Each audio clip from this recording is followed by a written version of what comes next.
যখন আমি এই কাঠগোলাপের ডালগুলো বসাচ্ছিলাম ঠিক সেই সময় আমার এক পাশের বাড়ির কাকিমা ভবিষ্যৎবাণী করেছিল যে এই ডালগুলো থেকে নাকি কোনো পাতাই বের হবে না, শুধু শুধু নাকি আমি ডালগুলো বসিয়ে টব জড়ো করে রাখছি। আর আমাকে এটাও অ্যাডভাইস দিয়েছিল যে এই ডালগুলো না বসিয়ে অন্য কোনো গাছের ডাল বসা, বরং তাড়াতাড়ি পাতা বেরোবে।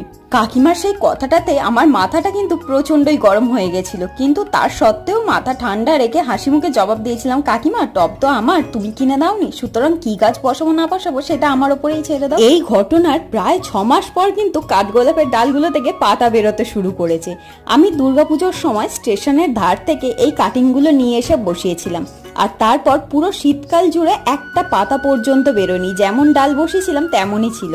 গরম পড়ার সাথে সাথেই কিন্তু পাতা বেরোতে শুরু করেছে। এখন শুধু ইচ্ছা হয় সেই কাকিমাকে ডেকে এনে দেখাই যে তোমার ভবিষ্যৎবাণী কিন্তু ভুল প্রমাণিত হয়ে গেছে। আমার এই কাটিংগুলো থেকে কিন্তু পাতা বেরোতেও শুরু করেছে, আর খুব শীঘ্রই ফুলও ফুটবে।